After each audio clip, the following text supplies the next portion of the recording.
What's going on, y'all? Today we got when the 22-year-old LeBron made it to the finals. Let's get into it. At the age of just 22, with the weight of a franchise and city on his still developing shoulders, LeBron James took the 2006-2007 Cavaliers on an unforgettable and improbable journey. This is the story of LeBron's first ever title run. Mixed expectations. While the 2006-07 season was supposed to be LeBron's year to cement himself as one of the game's best players, he wasn't surrounded with a lot of talent to help him do so. James was coming off a season in which he became the youngest player to ever win MVP at the All-Star Game and led Cleveland to the postseason for the first time in nearly a decade. The Cavs won more games during that regular season than any of their previous teams dating all the way back to the 92-93 season, which was also the last time the franchise won a playoff series. LeBron had finally lifted Cleveland basketball back into relevancy, and everybody was looking for him to take the next step. But his supporting cast wasn't exactly championship caliber. Only one player on the Cavs roster at the time had been an All-Star, Zydrunas Ilgauskas, who had only received that honor twice in his career. If LeBron wanted to make the previous year not look like a fluke, he would have to strap a collection of role players on his back and carry them, finding a winning formula. The Cleveland coaching staff was well aware that they were going to lean on LeBron heavily for this team to have any success, so during the regular season, they played him over 40 minutes per game. By the end of the season, James had played nearly 600 more minutes than the team's next leader in minutes. LeBron was forced to do more than just log a lot of playing time. Every night, he was called upon to score because his teammates weren't able to consistently do so. Appearing in 78 regular season games, James was the Cavs' leading scorer in 66, on his way to averaging 27.3 points per game, which was more than the team's second and third highest scorers combined. During the regular season, LeBron had such an impact and so little help that at his win shares, the statistical estimate of the number of wins contributed by a player was 13.7. Nobody else on Cleveland's roster had a win share above 7. Focusing on just the offensive end of the floor, the win share difference between LeBron and his teammates became even more drastic. His offensive win shares was 8.0, while the Cavs' second highest was Anderson Varejao at just 2.6. Thanks to all of this heavy lifting from King James, the Cavs finished second in the Eastern Conference with a 50-32 record, turning up the heat.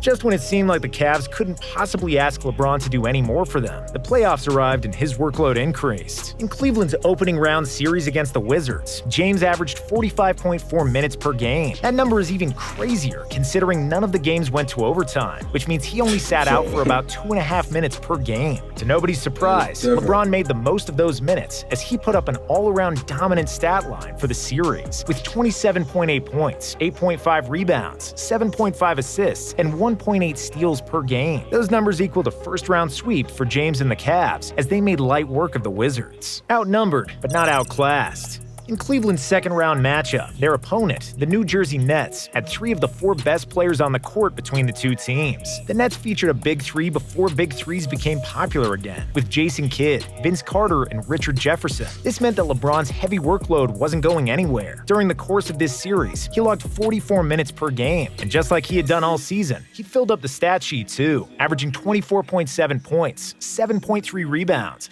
8.5 assists, and 1.2 steals per game. While James' scoring dipped a bit, that can be attributed to him going out of his way to get his teammates involved more. LeBron knew that if he didn't do it, nobody else would. At just 3 assists per game, Larry Hughes was the only Cavalier to average more than 2 assists per game that series. With that said, LeBron still led both teams in scoring, but each of the series' next 4 highest scorers were on the Nets, further highlighting just how little help LeBron had. New Jersey pushed LeBron and the Cavs to a 6-game series, but in the end, there was no stopping the King from advancing. Chance to make history.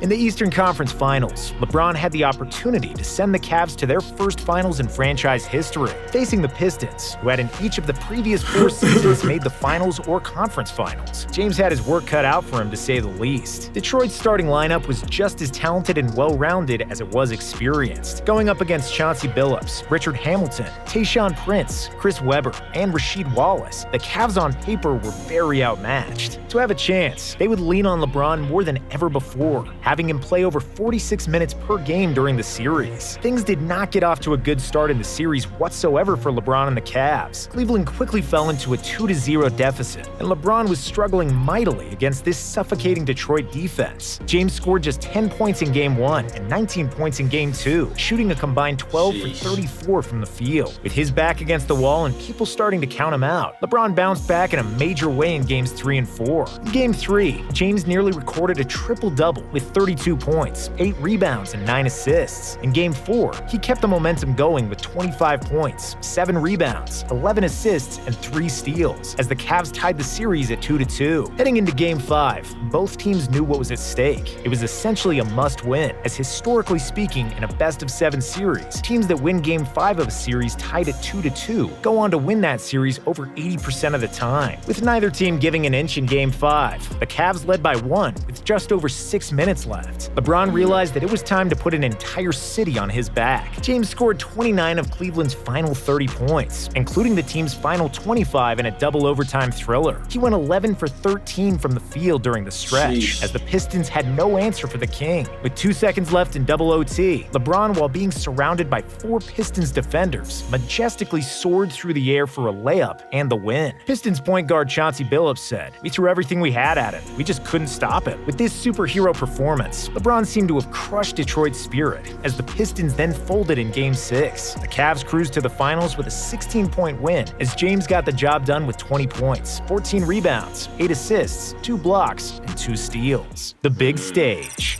By now, it was no secret that this Cavs team would only go as far as LeBron could carry them. The question was, did he have enough left in the tank to overcome a budding dynasty in the Spurs? Led by a core of Tony Parker, Manu Ginobili, and Tim Duncan all in their prime, San Antonio had won the title in 2 of the previous 4 seasons and made the playoffs in each of the previous 9. The experience gap between the Cavs and Spurs could not have been wider. Heading into the series, San Antonio's roster had 8 players with finals experience, combining for 103 games played. Meanwhile, Cleveland only had 1 player with finals experience in Eric Snow, who played 11 total games with the 1996 Sonics and 2001 76ers. While the majority of experts chose the Spurs to win the series, not all hope was lost for the Cavs, as Cleveland that year actually was victorious in both of the team's 2 regular season meetings. However, the Cavs' inexperience showed in Games 1 and 2 in San Antonio. The Cavs couldn't find a rhythm, shooting just over 40% from the field, as the Spurs took a commanding 2-0 series lead. With the series shifting back to Cleveland, the Cavs looked for one more big performance out of the King to turn things around. LeBron in Game 3 did his part, scoring over 1/3 of Cleveland's points with 25, while adding in 8 rebounds, 7 assists, 2 steals, and 1 block. Although the Cavs outscored the Spurs by 4 with James on the court, they were outscored by 7 in the 6 minutes he rested and lost the game by 3. Down 0-3, all hope was lost for Cleveland, but they never gave up. LeBron in Game 4 did what he could, scoring 24 of the team's 82 points, in addition to his 6 rebounds and 10 assists. Just like the previous game, the Cavs outscored the Spurs with him on the floor for 46.5 minutes. But unfortunately for him in Cleveland, they still lost by 1. The moment just seemed to be too much for the inexperienced Cavs, as LeBron finally ran out of gas. Other than James, no Cavalier during the finals scored more than 16 points in any game. On the other hand, the Spurs relied on a balanced trio of Parker, Ginobili, and Duncan, who during the series combined for 59 points per game. While LeBron's haters sure love bringing up how he got swept in the finals, the fact that the Cavs outscored the Spurs in both Games 3 and 4 when he was on the court says it all. Statement made.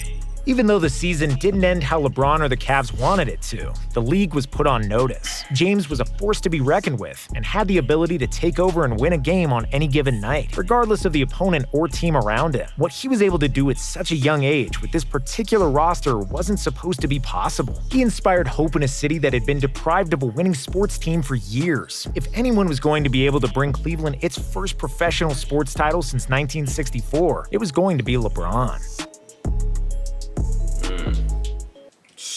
That's the end of this one, y'all.